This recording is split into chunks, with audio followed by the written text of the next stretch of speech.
ओम बागेश्वराय नमः। ओम ही हनुमते नमः।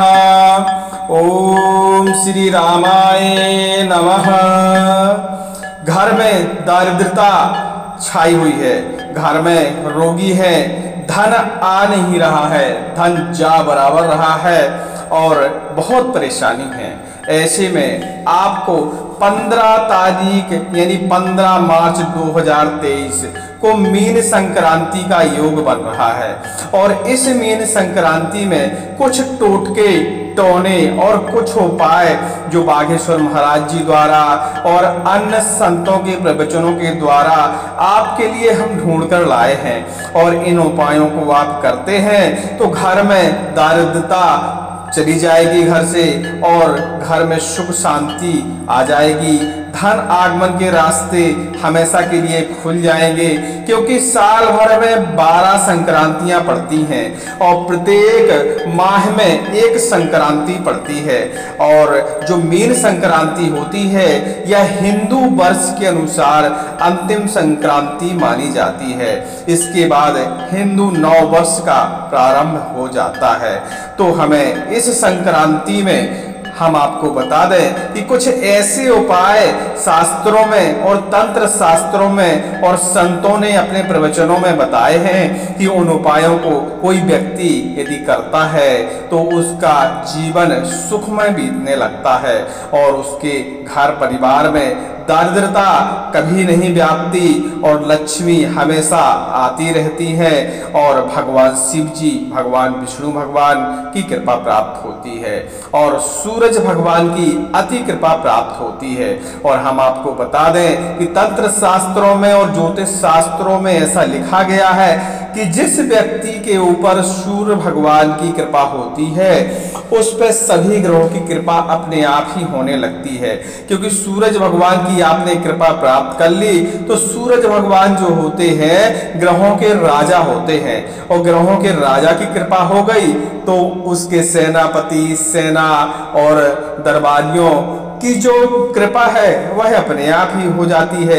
ये आप समझ सकते हैं इस बात को कि जब राजा ने आदेश दे दिया, राजा ने कृपा कर दी तो उसके कर्मचारियों को या उसके सभाकारों को आसानी से कृपा करनी पड़ती है और वो भी मजबूरी में करनी पड़ती है। कई ग्रहों की इच्छा नहीं होती कृपा करने की, लेकिन जब सूर्य भगवान की कृपा होती है तो सभी ग्रहों की भी कृपा अपने आप मिल सकती है। तो इस दिन मीन संक्रांति 15 मार्च 2023 को आप कुछ छोटे छोटे उपाय कर सकते हैं और अपना भाग्य बदल सकते हैं क्योंकि इन उपायों को करने से आपकी कुंडली में भले ही शनि महाराज की कुदृष्टि हो, राहु केतु की कुदृष्टि हो, लेकिन ग्रह तो कुंडली से देखिए कोई भी उपाय कर लें हटते नहीं हैं, लेकिन उनकी जो दृष्टि और तेज होता है उसका प्रभाव बदल जाता है। अब मान लीजिए कि कुंडली में कुदृष्टि चल रही है या कुपित ग्रह कुपित चल रहे हैं तो ऐसे में यदि आप मीन संक्रांति के दिन या महीने की जो 12 महीने पड़ते हैं और 12 संक्रांति पड़ती हैं तो आप 12 संक्रांतियों में उपाय करते जाते हैं तो ग्रहों की अच्छी दिशा आ जाती है। कुंडली से नहीं हटते लेकिन उनकी जो दृष्टि है वह सही हो जाती है। पहले जो कुदृष्टि थी तो उसकी वजह से हमें नुकसान हो रहा था, सभी जातकों को नुकसान होता है और जब अच्छी दृष्टि आ जाती है तो ग्रह कृपा करने लगते हैं और फायदा होने लगता है। तो इसी प्रकार मीन संक्रांति जो है 15 मार्च 2023 को जो आ रही है तो वर्ष की अंतिम माह में आने वाली संक्रांति ही मीन संक्रांति के रूप में मनाई जाती है। इस दिन मीन राशि का प्रभाव सूर्य पर पड़ता है और सूर्य का प्रत्येक स्थान महीने में 12 राशियों में बदलता रहता है और सूर्य के राशि में प्रवेश करने से मकर संक्रांति का अनुमान जो है लग जाता है।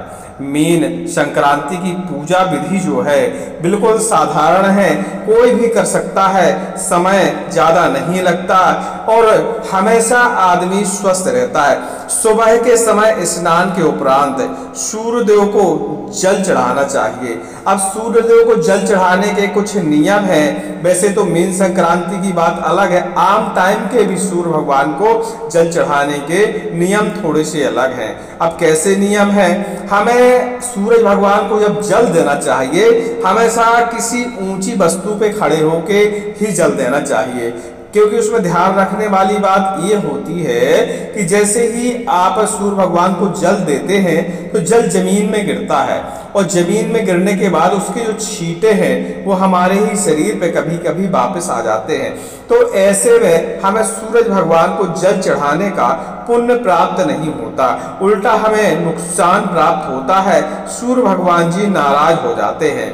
तो हमें ऊंची वस्तु पे यदि हम जल चढ़ाते हैं तो जब जमीन में जल गिरता है तो उसके छींटे हमारे पैरों पे वापस आके नहीं पड़ते, तो सूरज भगवान की अति कृपा प्राप्त होती है। अब सुबह सुबह हमें जल चढ़ाना चाहिए, लेकिन कुछ मंत्रों के साथ जल चढ़ाएंगे तो अति फल की प्राप्ति होगी। हाथ स्नान करिए, हाथ में लोटा लीजिए और जल में 2-4 बूंद कोशिश करें कि गंगा जल आप डाल लें और इसके बाद सूरज भगवान की तरफ मुख करके इस मंत्र का जापन करते हुए 5 बार मंत्र का जाप करें और जल को सूरज भगवान को अर्पण करें। मंत्र ध्यान से सुनिएगा, ना समझ में आए तो कमेंट करिएगा, हम आपको लिख के दे देंगे। ओम सूर्याय सहस्त्राय तेजो राशि जगतपते नमः। ओम सूर्याय सहस्त्राय तेजो राशि जगतपते नमः। ओम सूर्याय सहस्त्राय तेजो राशि जगतपते नमः। इस प्रकार का यह आसान सा सूर्य देव भगवान का जल चढ़ाने का मंत्र है। इस प्रकार मंत्र पढ़ते हुए आप सूरज भगवान को जल चढ़ाएं। सूर्य जी की आराधना से स्वास्थ्य जो है हमेशा ठीक रहता है, हमारा जो शरीर है हमेशा स्वस्थ बना रहता है और मन पवित्र रहता है।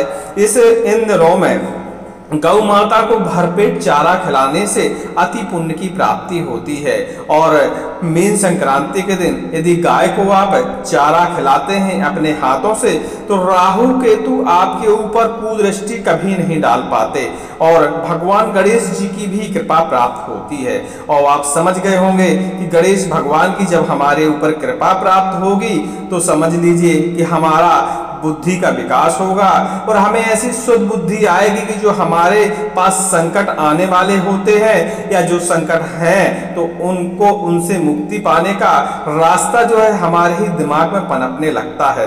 यह संयोग ऐसे बनने लगते हैं कि जो हमारे काम बिगड़ रहे हैं उसका रास्ता अपने आप ही बनने लगता है। हमारी बुद्धि इस तरह काम करने लगती है कि हमें पता चल जाता है कि हम क्या करें ताकि हमारा काम बन जाए। और इसी तरह है आपके पास धन आगमन का रास्ता खुल जाता है, क्योंकि संयोग ऐसा बना है 15 तारीख को कि उस दिन बुधवार भी है, गणेश भगवान जी का भी दिन है और मीन संक्रांति भी है। तो यह कार्य करना बिल्कुल ना भूलिएगा। आप गौ माता को चारा या कुछ भी जो भी खिलाना हो किसी एक गौ को भरपेट खाना खिलाना चाहिए। अब अनाज आप इतना भी ना खिला दीजिएगा कि गौ माता बीमार पड़ जाए। उचित भोजन कराइएगा, जो जो उनकी खुराक होती है, चारा हो गया, थोड़ा बहुत अनाज हो गया और थोड़ी बहुत अपनी इच्छा अनुसार फल फ्रूट वगैरह, इस तरह उनको गौ माता को भोजन कराइएगा। ये आपकी श्रद्धा के ऊपर निर्भर करता है कि आप एक गौ को भोजन करा रहे हैं या बहुत सारी गौ माता को भोजन करा रहे हैं। मीन संक्रांति के दिन गंगा या गोदावरी नदी में स्नान करने का काफी महत्व माना जाता है। अगर किसी कारणवश आप गंगा नदी में या गोदावरी नदी में स्नान नहीं कर पा रहे हैं तो आप थोड़ा सा जल गंगा जी को और गोदावरी माता को स्मरण कर अपने ऊपर डालें तो उतना ही उसी तरह गंगा नदी में स्नान करने का फल आपको प्राप्त होगा और गंगा में स्नान करते हुए आपको माना जाएगा। मीन संक्रांति के दिन भगवान सूर्य की पूजा अवश्य करनी चाहिए। मंत्र आप नहीं जानते तो साधारणतया पूजा कर लीजिए, क्योंकि सूरज भगवान की कृपा हमारे लिए बहुत जरूरी होती है। क्योंकि सूरज भगवान जितना तेज और प्रकाश है इस पृथ्वी को प्रकाश देते हैं अंधेरा दूर करने में, उतना ही तेज हमारे शरीर में भी देते हैं, ताकि हमारे शरीर में जब तेज रहता है तो किसी भी इंसान के सामने, किसी भी व्यक्ति के सामने हम खड़ी हो जाएं तो वह अपने आप ही हमको जय श्री राम करेगा, नमस्कार करेगा, या फिर मान लीजिए कि हमने कोई बात रखी तो मजबूर हो जाएगा हमारे चेहरे का तेज देख के, या आपकी जो बातों हैं उनसे आकर्षण पैदा इतना होगा कि वह आपकी बात मान ही लेगा और आपका काम जो है आसान हो जाएगा। इस दिन भगवान सूर्य के मंत्रों का जाप करने के साथ आदित्य हृदयम का पाठ भी करने का उल्लेख शास्त्रों में लिखा गया है। लेकिन आप नहीं कर पाते तो साधारण आप चल दीजिए, और कर पाते हैं तो करिएगा अवश्य, क्योंकि उसके फल थोड़ा सा अलग होते हैं। अब हम आपको बता देते हैं मीन संक्रांति के दिन किए जाने वाले तंत्र प्रयोग। श्यामल एक पेड़ होता है, इसमें इन दिनों में लाल लाल रंग के बढ़िया खूबसूरत से फूल खिले होते हैं, और इसके फूल धन खींचने के लिए, धन घर में लाने के लिए, लक्ष्मी को अपनी ओर आकर्षित करने के लिए विशेष माने जाते हैं। वैसे तो हमारे भारत में इतनी औषधियाँ हैं और सभी के पुष्प, किसी की जड़, किसी के पत्ते, और ऐसी बहुत सारी सामग्रियां हैं, फूल धन को आकर्षण करने में यानी लक्ष्मी जी को प्रसन्न करने के लिए विशेष माने जाते हैं। लेकिन अलग अलग समय में, अलग अलग मुहूर्तों में अलग अलग औषधियों का तंत्र शास्त्र में प्रयोग बताया जाता है। अब मीन संक्रांति के दिन यदि आप श्यामल के पेड़ के फूल का तंत्र प्रयोग करते हैं तो लक्ष्मी जी की असीम कृपा प्राप्त होती है और भगवान विष्णु की भी असीम कृपा प्राप्त होती है। तो लक्ष्मी जी किसी कारण कुपित हैं और भगवान विष्णु की आपके ऊपर कृपा हो जाती है तो लक्ष्मी जी भी धीरे धीरे आपके ऊपर कृपा करने लगेंगी, क्योंकि जहां भगवान विष्णु जिस तरफ चलेंगे उसी तरफ तो माता लक्ष्मी जी भी जाएंगी। तो आपको इस दिन श्यामल के फूल का तंत्र प्रयोग करना है। अब कैसे करना है? तो मीन संक्रांति यानी 15 तारीख के दिन आप स्नान ध्यान करके सूरज भगवान को जल चढ़ाने के बाद, शिव जी महाराज को जल चढ़ाने के बाद वीर बजरंगबली और गणेश भगवान का ध्यान करते हुए किसी भी श्यामल के पेड़ के नीचे जाए और श्यामल के पेड़ का जो जमीन में गिरा हुआ फूल हो उसको नहीं लाना है। एक फूल आपको किसी तरह तोड़ना है और वह जमीन में गिर ना पाए, ऐसे तोड़ना है। एक फूल तोड़ के अपने घर लाना है और घर लाने के बाद उस फूल को माँ लक्ष्मी जी को और भगवान विष्णु की जो भी आपके घर में प्रतिमा, तस्वीर या चित्र हो उस चित्र के सामने रखना है। उस फूल पे दूध, दही, शहद से उसको थोड़ा थोड़ा स्नान कराना है। पुष्प को ही लक्ष्मी मानना है मन में अपने, और उस पर थोड़ा थोड़ा स्नान कराने के बाद अंत में गंगा जल से स्नान कराने के बाद हल्दी चावल अर्पण करें और अलग से कोई लाल रंग का पुष्प उस पुष्प के ऊपर जरूर चढ़ाएं, क्योंकि हमने बताया कि उस पुष्प को आपको लक्ष्मी जी मानना है। लक्ष्मी जी का उस पुष्प में आपको स्मरण करना है। और कोई भी अलग से लाल पुष्प जैसे गुड़हल का हो गया, गुलाब का हो गया, कोई भी गेंदा का लाल फूल जो भी आपके आसपास उपलब्ध हो वह लाल रंग का फूल उस पुष्प के ऊपर आप चढ़ा दीजिए। और चढ़ाने के बाद बढ़िया से धूप दीजिए, अगरबत्ती जलाइए और दीपक जलाकर उस पुष्प की अपने मन से जो भी शब्द आ रहे हो संध्या बंदन कीजिए और बढ़िया सिर नवाकर उस पुष्प को यानी लक्ष्मी माता जी को स्मरण करिए और प्रार्थना करिए कि हे लक्ष्मी माता, हमारे घर से दरिद्रा माँ को घर से बाहर जाने के लिए कहिए और आपका आगमन हमारे घर में हमेशा बना रहे, आप हमारे ऊपर कृपा करती रहें। इस तरह प्रार्थना करने के बाद उस पुष्प को एक लाल रंग के कपड़े में बांधकर और बढ़िया से उसको बढ़िया अपनी तिजोरी में या जहाँ भी धन रखते हो, भंडार गृह में भी रख सकते हैं, जहाँ अनाज रखते हो ऐसी जगह रखेंगे तो लक्ष्मी माता की आपके ऊपर हमेशा कृपा बनी रहेगी। बोलिए लक्ष्मी नारायण भगवान की जय। ऐसा करने से आपके घर से दरिद्रा माँ बाहर चली जाएंगी और लक्ष्मी जी का प्रवेश आपके घर में हो जाएगा। वैसे यह एक विशेष गुप्त प्रयोग है। वैसे आज तक आपको यह प्रयोग शायद है किसी ने बताया हो, लेकिन हम आपको बता दें कि यह तंत्र शास्त्र में सबसे लास्ट पेज में 143 नंबर पेज में यह प्रयोग दिया गया है। और इस प्रयोग को करने वाले लोगों के बारे में बताया गया है कि उन्हें धन की कमी अपनी जिंदगी में कभी नहीं आती, लेकिन साल में इस पुष्प को बदल देना चाहिए, क्योंकि इस पुष्प की थोड़ा सा ऐसा होता है कि मोटाई में ज़्यादा होता है, सूखने में इसको थोड़ा सा ज़्यादा समय लगता है। तो हमको ये भी ध्यान देने की आवश्यकता है कि यह पुष्प सड़े ना, तो इसे इस तरह बांधिएगा कि इसमें हवा लगती रहे और धीरे धीरे यह पुष्प सूख जाए और यह सड़ने ना पावे।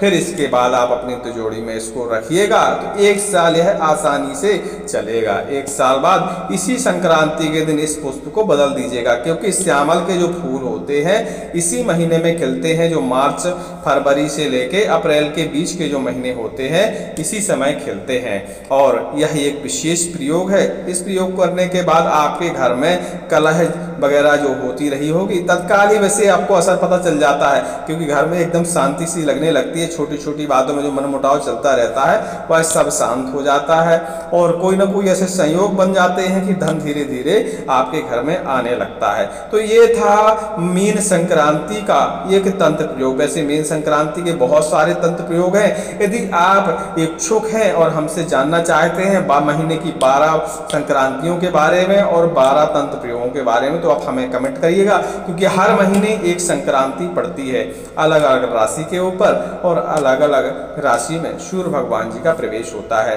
और अलग अलग जब राशियों में प्रवेश होता है तो उस समय के अलग अलग तंत्र प्रयोग हैं और यह प्रयोग विशेष प्रयोग है, तो इसको जरूर करिएगा। आसान है, इसमें कोई धन का खर्च नहीं है, ज़्यादा समय भी आपका खर्च नहीं होगा और हमारे बताए गए हुए इस उपाय को आप करेंगे तो माँ लक्ष्मी नारायण और बागेश्वर महाराज की कृपा से आपका जरूर भला होगा। बोलिए बागेश्वर महाराज की जय। लक्ष्मी नारायण जी के ओम हनुमंते नमः। श्री रामाय नमः।